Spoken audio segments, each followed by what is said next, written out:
नमस्कार, आप देख रहे हैं इंडिया न्यूज हरियाणा और मैं हूं आपके साथ आयुष चित्रांश। चलिए अब शुरुआत करते हैं फटाफट खबरों की। कृषि मंत्री नरेंद्र तोमर ने कहा, सरकार लोगों की परेशानी को समझ रही है, ड्राफ्ट आगे आएगा तो विचार करेंगे, बातचीत से ही निकाला जाएगा हल। कृषि मंत्री ने आंदोलनकारियों से अपील करते हुए कहा कि आंदोलन छोड़कर बातचीत करें, यह सुधार किसानों के हित में है। कृषि कानून को लेकर पंजाब के मुख्यमंत्री कैप्टन अमरिंदर ने दिल्ली के मुख्यमंत्री अरविंद केजरीवाल आमने सामने हैं। कैप्टन अमरिंदर सिंह के हमले का अब अरविंद केजरीवाल ने जवाब दिया। अरविंद केजरीवाल ने कहा कि केंद्र सरकार की कमेटी में कैप्टन अमरिंदर भी थे। कमेटी के अंदर कैप्टन अमरिंदर सिंह ने उन काले कानूनों का विरोध क्यों नहीं किया, इनको क्यों नहीं रोका। दरअसल कैप्टन अमरिंदर सिंह ने कहा था कि दिल्ली सरकार ने कृषि कानून को लागू करके किसान विरोधी होने का प्रमाण दे दिया है। इसके बाद केजरीवाल ने यह पलटवार किया। किसान यूनियन ने सिंधु बॉर्डर पर प्रेस कॉन्फ्रेंस करके कहा कि 5 दिसंबर को किसान संगठन देश के अलग अलग हिस्से में प्रदर्शन करेंगे। सभी से किसान आंदोलन में साथ देने की अपील की। किसान यूनियन ने यह भी कहा कि कृषि कानून को वापस लेने तक वो अड़े रहेंगे। किसानों का एक ही लक्ष्य है, कृषि कानून को हटाना। सरकार विशेष सत्र बुलाकर कानून को रद्द करे। उन्होंने बताया कि जब तक सरकार कानून को रद्द नहीं करती, आंदोलन जारी रहेगा। हम बिंदुवार सरकार को कानून की खामियां बताएंगे। पंजाब और हरियाणा के किसानों ने ज्यादा संख्या में दिल्ली कूच करने की बात कही है। आने वाले दिनों में किसानों की संख्या और बढ़ेगी। यूपी सीमा पर तैनात किसान पहले ही अस्थायी घर बनाने की बात कह चुके हैं। दिल्ली पुलिस ने ट्रैफिक एडवाइजरी जारी की है। इसके मुताबिक नोएडा लिंक रोड पर चिल्ला बॉर्डर को बंद कर दिया गया है। यहां पे गौतम बुद्ध द्वार के पास किसानों का जमावड़ा लगा है। लोगों से नोएडा जाने के लिए NH24 और DND के इस्तेमाल की अपील की गई। बॉर्डर बंद होने के कारण लोगों को काफी मुसीबतों का सामना भी करना पड़ रहा है। जो बॉर्डर खुले हैं वहां पे घंटों का जाम है। कोई पैदल तो कोई घंटों जाम में फंसकर यात्रा के लिए मजबूर है। रोहतक में किसान आंदोलन को नांदल खाप ने अपना समर्थन दिया है। नांदल खाप के पदाधिकारी टिकरी बॉर्डर पर किसानों को समर्थन देने के लिए गए। कृषि कानून का नांदल खाप ने विरोध किया है। प्रदेश भर की खाप ने रोहतक में मीटिंग करके किसानों को समर्थन दिया था। नांदौद में बिजली कर्मचारियों ने किसान के समर्थन में गेट मीटिंग की है। कर्मचारियों ने कहा है कि वो किसान आंदोलन में किसानों के साथ हैं। 3 दिसंबर को प्रदेश के किसानों के समर्थन में उपमंडल स्तर पर प्रदर्शन किया जाएगा। कर्मचारी नेताओं ने कहा कि सरकार किसानों पर तानाशाही रवैया अपना रही है। सरकार को तुरंत प्रभाव से कृषि कानून को वापस लेना चाहिए। जब तक किसान आंदोलन जारी रहेगा, कर्मचारी हर स्तर पर किसानों के साथ। जुलाना के करसोला गांव में लोगों ने चंदा इकट्ठा करके आंदोलन कर रहे किसानों के लिए 50 क्विंटल लड्डू तैयार किए हैं। लड्डू को ट्रैक्टर में भरकर दिल्ली बैठे किसानों के लिए भेजा जा रहा है। गांव से हर रोज खाने की सामग्री तैयार करके दिल्ली भेजी जाएगी और यह तब तक भेजी जाएगी जब तक किसानों की मांगें पूरी नहीं हो जाती। गांव के किसान आंदोलन में भी हिस्सा लेंगे। रतला से निर्दलीय विधायक और हरियाणा वेयर हाउस के चेयरमैन नैनपाल रावत ने कहा कि उनका समर्थन मुख्यमंत्री मनोहर लाल के साथ है। बीजेपी सरकार किसान हितैषी है। नैनपाल रावत अपने कार्यालय पर लोगों की समस्याएं सुन रहे थे। नैनपाल रावत ने कहा कि मुख्यमंत्री दावा कर चुके हैं, अगर एमएसपी पर कोई भी आंच आती है तो वो राजनीति छोड़ देंगे और अगर एमएसपी के बारे में लिखित में भी देना पड़े तो इसमें कोई हर्ज नहीं होना चाहिए। नैनपाल रावत का कहना है कि अगर कृषि कानून से किसानों को कोई परेशानी है तो केंद्र सरकार को इस फैसले को वापस लेना चाहिए। उन्होंने कांग्रेस पर कटाक्ष करते हुए कहा कि क्या सिर्फ पंजाब में ही किसान रह गए। पूर्व मंत्री कैप्टन अजय यादव ने किसान आंदोलन पर बोलते हुए कहा कि जजपा अगर किसान हितैषी है तो वो अपना भाजपा से समर्थन वापस ले। अजय यादव ने साउथ हरियाणा के किसानों से अपील करते हुए कहा कि पंजाब के किसानों के समर्थन में लोगों को घरों से बाहर आना चाहिए। सरकार को तुरंत किसानों की मांग सुननी चाहिए। भिवानी से कई किसान संगठन दिल्ली के लिए रवाना हुए हैं। किसान नेताओं का कहना है कि सरकार जब तक अध्यादेश को वापस नहीं लेती, आंदोलन जारी रहेगा। किसान नेताओं ने कहा कि आज पूरा देश उबल रहा है। उन्होंने बताया कि 117 किसानों का जत्था दिल्ली के लिए रवाना हुआ है। जींद में खाप ने दिल्ली के लिए कूच कर दिया है। जींद की सर्वजातीय दाड़न खाप ने सैकड़ों प्रतिनिधियों और किसानों ने दिल्ली कूच किया है। खाप नेताओं ने डोर टू डोर जाकर लोगों से दिल्ली चलने की अपील की। खाप नेताओं ने धमकी दी है कि अगर 3 दिसंबर को सरकार से बातचीत नहीं बनी तो गांव से दिल्ली जाने वाले दूध, फल और सब्जियों की सप्लाई को बंद कर देंगे। चरखी दादरी में फोगाट खाप के द्वारा दिए गए फैसले के मुताबिक किसानों ने दिल्ली कूच कर लिया है। खाप के मुताबिक जो सरकार अध्यादेश लाई है वो किसानों के हित में नहीं है। सरकार अब किसानों के प्रति जाग जाना चाहिए, किसानों के हक में फैसला देना चाहिए, नहीं तो यह आंदोलन और भी बड़ा होगा। पंचकुला के गांव माकड़िया के लोग किसानों के समर्थन में उतर आए हैं। गांव के लोगों ने सड़क पर उतरकर केंद्र सरकार के खिलाफ नारेबाजी की। कृषि मंत्री जेपी दलाल ने कहा कि हरियाणा में सरकार गिरने की कोई नौबत नहीं है। कुछ लोग इस समय उंगली कटाकर शहीद होना चाहते हैं। जेपी दलाल ने कहा कि जनता जानती है कौन ढोंग कर रहा है, कौन किस नियत से काम कर रहा है। हमारा उद्देश्य किसान को जोखिम मुक्त अच्छे खाद, बीज और मार्केट देना है। जेबी दलाल ने यह भी कहा कि किसानों से वो अपील करते हैं कि मिल बैठ का समाधान निकालें। उन्होंने कहा कि कोई समस्या ऐसी नहीं है जिसका मिल बैठ का समाधान ना निकले। जेबी दलाल ने कहा कि किसान 2-3 साल कृषि कानून का परिणाम देखें, अगर फिर जरूरत पड़ती है तो कानून में बदलाव के लिए तैयार। किसानों के समर्थन में राघो खाप के प्रतिनिधियों ने हांसी की जाट धर्मशाला में मीटिंग का आयोजन किया। खाप नेताओं ने किसान आंदोलन के समर्थन में हर संभव सहयोग करने की बात कही। खाप प्रमुख सुमेर सिंह ने कहा कि सरकार के आरोप निराधार हैं, आंदोलन में केवल पंजाब के किसान शामिल हैं। उन्होंने कहा कि हरियाणा के लाखों किसान भी दिल्ली में अपनी मांग को लेकर आंदोलन का हिस्सा बने।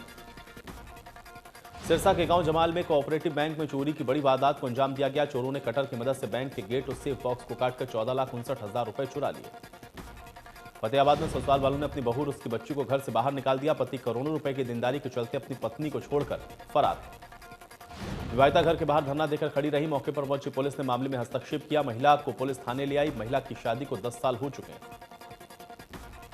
महिला का कहना है कि उसने अपने पति ने करोड़ों रुपए की राशि देनी थी, इसलिए वो फरार हो गया। ससुराल वाले भी अब उसको घर में नहीं रहने दे रहे। करनाल में नलीपार गांव में कलयुगी बाप ने अपने 3 बच्चों को गुस्से में नहर में फेंक दिया था। इनकी तलाश गोताखोरों की मदद से हुई है। गोताखोरों ने एक बच्चे के शव को ढूंढा है, 2 की तलाश जारी। घरेलू कलह के चलते पिता ने अपने बच्चों को नहर में फेंक दिया था। बच्चों को ढूंढने के लिए गोताखोर, पुलिस और एनडीआरएफ की टीम जुटी हुई थी। कड़ी मशक्कत के बाद एक बच्चे का शव मिला। करनाल के गांव काछवा में राजमिस्त्री ने पेड़ में फांसी लगाकर जान दे दी है। पुलिस ने डेड बॉडी को पोस्टमार्टम हाउस भेजा है। मृतक व्यक्ति बिहार का रहने वाला था, गांव काछवा में काम कर रहा था। यमुनानगर की प्लाईवुड फैक्ट्री में काम करने वाले युवक के साथ एक व्यक्ति ने कुकर्म किया है। पुलिस ने पीड़ित की शिकायत पर आरोपी व्यक्ति के खिलाफ केस दर्ज करके कार्रवाई शुरू कर दी। उत्तर प्रदेश निवासी 22 वर्षीय युवक ने पुलिस को शिकायत दी। बताया कि वो फैक्ट्री से काम खत्म करके जब घर जाने लगा तो आरोपी ने उसको रोका और अपने घर ले गया, जहां आरोपी ने उसके साथ कुकर्म किया। यमुनानगर पुलिस थाना प्रभारी सुखबीर सिंह ने बताया कि आरोपी के खिलाफ शिकायत दी गई है। इसमें मामला दर्ज करके आरोपी व्यक्ति की तलाश की जा रही है। यमुनानगर में बीएमडब्ल्यू कार में अचानक आग लग गई है। लरहाड़ी गांव के पास कार अनियंत्रित होकर पेड़ से टकरा गई। पेड़ से टकराने के बाद उसमें आग लग गई। हादसे में कार चालक बाल-बाल बच गया। राहगीरों ने फायर ब्रिगेड को सूचित किया। मौके पर आई फायर ब्रिगेड की गाड़ी ने आग पर काबू पाया है। कार सवार व्यक्ति की पहचान नहीं हो सकी और न ही आग लगने के कारणों का खुलासा हो सका। बॉलीवुड एक्टर और गुरदासपुर सांसद सनी देओल कोरोना पॉजिटिव पाए गए हैं। हिमाचल प्रदेश के स्वास्थ्य सचिव ने सनी देओल के कोरोना संक्रमित होने की पुष्टि की है। सनी निजी दौरे पर हिमाचल प्रदेश आए हुए हैं। वो पिछले कुछ दिनों से कुल्लू के मनाली में रुके हुए हैं। 64 साल के एक्टर सनी देओल ने हाल ही में मुंबई में अपने कंधे की सर्जरी करवाई थी। इसके बाद कुछ समय आराम करने के लिए मनाली अपने फार्म हाउस पर आए। फरीदाबाद में हार्डवेयर चौक पर ट्रैफिक पुलिस ने मास्क के साथ साथ ट्रैफिक नियमों का उल्लंघन करने वाले वाहन चालकों के चालान काटे। लोगों से कोरोना से बचने के लिए मास्क लगाने की अपील की। कुछ वाहन चालक ऐसे भी मिले जिनके पास गाड़ियों के कुछ भी कागजात नहीं मिले थे। इसके चलते पुलिस ने उनके वाहनों को इंपाउंड किया। ट्रैफिक के एसआई ने लोगों से अपील करते हुए कहा है कि लोगों का मास्क पहनना जरूरी है ताकि वो उनका परिवार सुरक्षित रह सके और कोरोना की रफ्तार को कम किया जा सके। कोसली के गांव कन्हड़वास और बडगी में डिपो होल्डर पर अनियमितता करने के आरोप लगे हैं। सरकारी योजनाओं को अधिकारियों की मिलीभगत से डिपो होल्डर पलीता लगाते हुए नजर आ रहे हैं। इसकी वजह से बीपीएल परिवार को उनके हक का पूरा राशन नहीं मिल रहा। बीपीएल कार्ड धारकों का कहना है कि डिपो धारक उनको समय पर राशन नहीं देते। वो केवल महीने में एक ही दिन डिपो को खोलते हैं, जिस कारण उनका नंबर नहीं आता और पूरे महीने का राशन डिपो होल्डर डकार जाते हैं। कुछ लोगों का आरोप भी है कि डिपो धारक उन्हें 35 किलो गेहूं की जगह 20 किलो गेहूं देकर कहता है कि इस बार कोटा कम मिला है। इसके साथ ही दालें और अन्य सामान तो मिलता ही नहीं।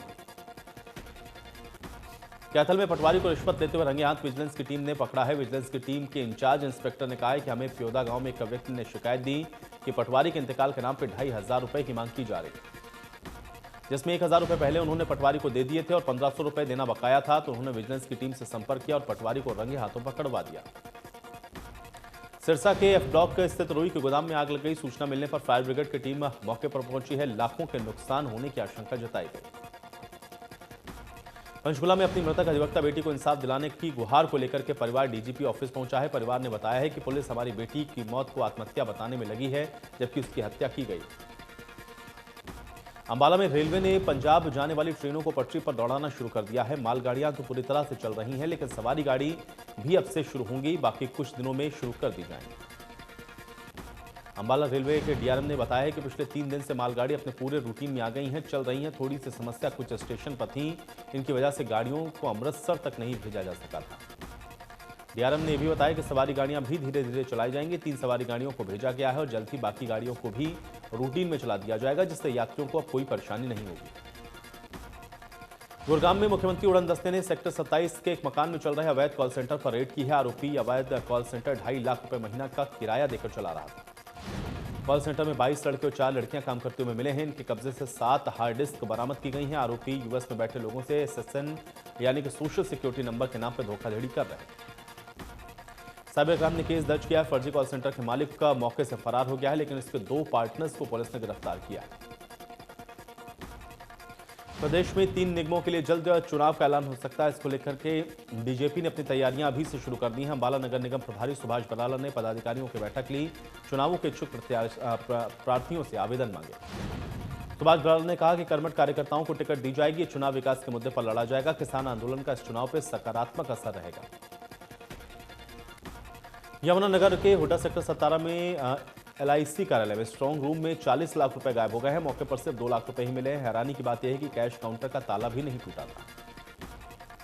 पुलिस मौके पर जांच करके कर्मचारियों से पूछताछ कर रही है। 27 नवंबर को कैश गिन कर रखा गया था और छुट्टी होने के कारण बैंक में कैश जमा नहीं करवाया गया। बैंक कर्मचारी जब कैश लेने के लिए पहुंचे तो उन्हें जमा करने के लिए महज 2 लाख रुपए ही नजर आए। 40 लाख रुपए गायब होने में तुरंत मामले की सूचना पुलिस को दी गई। CCTV पुलिस खंगाल रही है।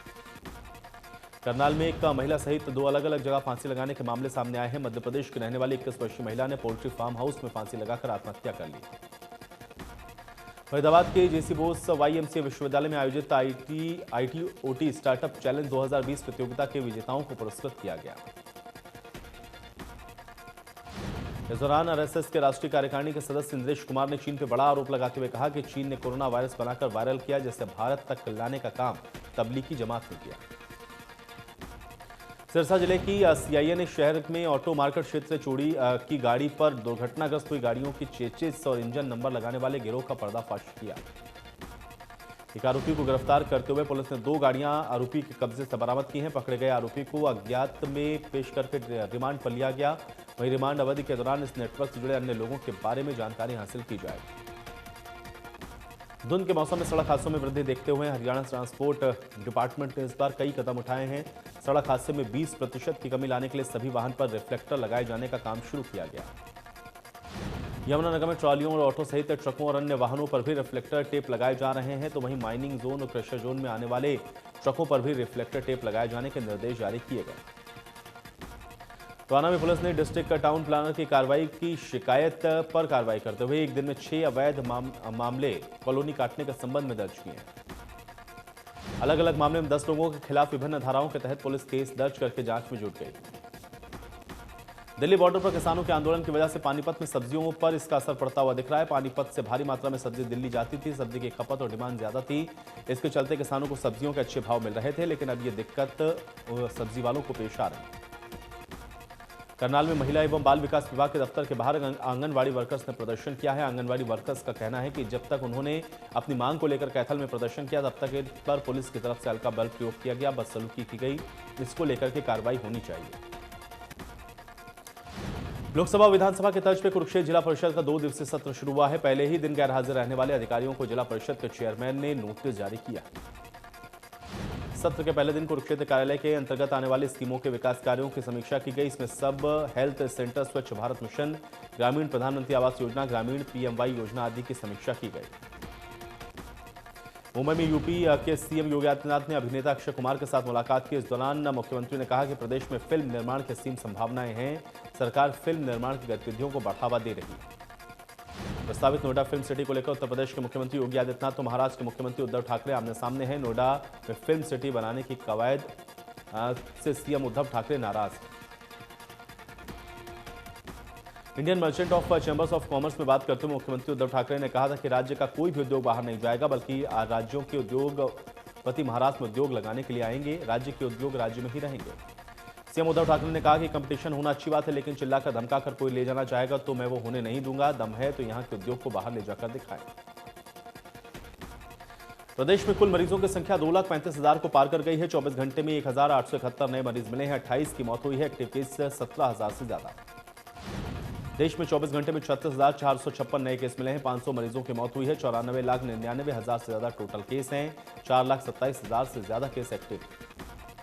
दिल्ली पर कोरोना का शिकंजा 24 घंटे में सामने आए। 4,000 नए केस, 86 लोगों की हुई मौत, 31,000 से ज्यादा केस एक्टिव। महाराष्ट्र में कोरोना से एक दिन में हुई 95 मरीजों की मौत। कुल मौत का आंकड़ा हुआ 47,246 के पार। अभी भी 89,098 केस एक्टिव। तमिलनाडु में कोरोना से हाहाकार। एक ही दिन में आए 1,404 नए केस। अभी भी 10,000 से ज्यादा केस एक्टिव। अब तक 11,722 से ज्यादा की मौत। यूपी में भी कोरोना से लोगों का हाल बुरा है। 1,657 नए केस मिले हैं। अब तक 5,14,087 से ज्यादा मरीज ठीक हुए हैं। 23,670 केस एक्टिव। राजस्थान में कोरोना से 27,000 से ज्यादा केस एक्टिव हैं। एक दिन में 2,347 नए मामले सामने आए हैं। मरीजों का आंकड़ा 2,70,000 के पार। आंध्र प्रदेश में एक दिन में कोरोना के 685 नए मामले आए हैं सामने। मरीजों का आंकड़ा 8,68,000 के पार। 7,000 से ज्यादा केस एक्टिव। पूरी दुनिया में कोरोना के आंकड़े 6 करोड़ 41 लाख के पार हो गए हैं। अब तक 14,86,000 से ज्यादा मरीजों ने अपनी जान गंवा दी। अमेरिका में कोरोना ने जमकर तबाही मचाई है। कुल मरीजों की संख्या 1 करोड़ 41 लाख के पार हो गई है। अब तक 83,33,000 से ज्यादा मरीज ठीक हुए हैं। कोरोना के मामले में पूरी दुनिया में तीसरे नंबर पर ब्राजील। अब तक 1,73,000 से ज्यादा मरीजों ने कोरोना के चलते गंवाई जान। कुल मरीजों की संख्या हुई 63,88,000 के पार। रूस में कोरोना के लगातार बढ़ रहे हैं मामले और बढ़ती मामलों की संख्या को देखते हुए 23,22,000 के पार ही आंकड़ा हो गया है। अभी भी 4,78,000 से ज्यादा केस एक्टिव।